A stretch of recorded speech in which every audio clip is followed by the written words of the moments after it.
শুক্রবারই কান্না স্টেশনে এসে অমৃত ভারত প্রকল্পে স্টেশনগুলির আধুনিকরণের কাজের অগ্রগতি খতিয়ে দেখে গেছেন ডিআরএম।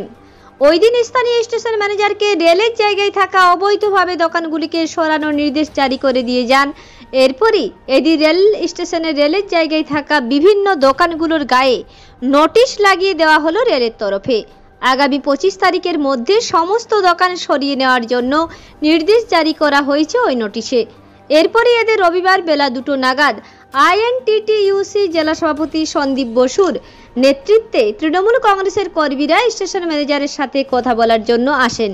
তার সাথে কথা বলে পুনর্বাসন দিয়ে সমস্ত দোকান যাতে সরানো হয় সেই কথা বলেন তারা। যদিও রেলের তরফে সেরকম কোনো আশ্বাস দেওয়া হয়নি। স্বভাবতই রেলের জায়গায় থাকা বহু দোকানদারেরই মাথায় হাত এই নোটিশ জারি হবার পরই। আমাদের যা বলার আমাদের নেতা এসেছিল না, আপনাদের এখানে কি করেছে, কি করে আমাদের এখানে হঠাৎ করে নোটিশ জারি করলো। ডিআরএম এলো, ডিআরএম এসে দেখলো, দেখেই নোটিশ জারি করে দিয়ে গেল।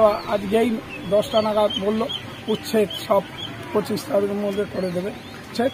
সেই জন্য আমরা আপনাদের কি কোনো জায়গা নির্ধারিত করেছে যাওয়ার জন্য? না না না না না, কোনো ব্যবস্থাই নেই, কোনো ব্যবস্থা করার কোনো ব্যাপার নেই। তা আমরা গরিব মানুষ, 40টা ফ্যামিলি, এখন আমরা কি করব? সেই জন্য আমাদের দাদা আমাদের জানে বলে আশ্বাস কিছু দিল সেইটাই।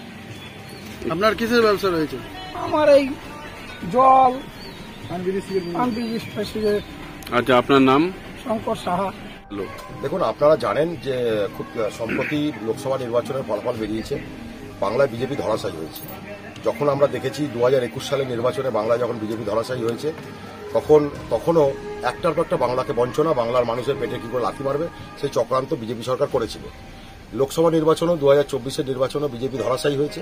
আবার শুরু করেছে এরা বিভিন্নভাবে রেলের হকারদের প্রতি, যারা রেলে হকারি করে তাদেরকে অত্যাচার করা হচ্ছে। বিগত কিছুদিন আগে কামারকুণ্ডুতে একটি রেলের হকারকে আরপিএফরা ফেলে সেই ছেলেটির মৃত্যু পর্যন্ত হয়ে যায়। ইদানিংকালে কালনাতে হকারদেরকে উচ্ছেদ করার জন্য চক্রান্ত শুরু করেছে। উন্নয়ন করবে সেই নাম কাজে লাগিয়ে হকারদেরকে পেটে লাথি মারছে। আমরা বলছি আমরা উন্নয়নের বিরুদ্ধে নয়, উন্নয়ন হোক, কিন্তু হকারদেরকে পেটে লাথি মেরে নয়। সেই বিষয় নিয়ে কথা বললাম, একটা কথা হয়েছে, আলোচনা হয়েছে। আমরা ওনাদেরকে জানিয়েছি যে কোনো রকমভাবে কোনো হকারদের পেটে লাথি মেরে কোনোভাবে কোনো উন্নয়ন চলুক।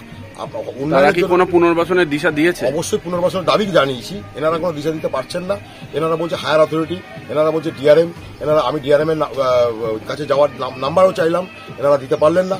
দেখি যদি উচ্ছেদ করে তাহলে আপনারা পরবর্তী আপনাদের পদক্ষেপ কি হবে? যদি কোনো রকম ভাবে উচ্ছেদ করে আমি আমার রাজ্য স্তরের নেতৃত্ব, রাজ্য সভাপতি তথা দলের কাছে সেই প্রস্তাব জানাবো। জানিয়ে আমরা অবশ্যই এই আন্দোলনকে আমরা একদম রাজ্য স্তরে নিয়ে গিয়ে একদম বড় আকার ধারণ করবো। কারণ আমাদের একটাই বক্তব্য, গরিব মানুষের পেটে লাথি মারা যাবে না।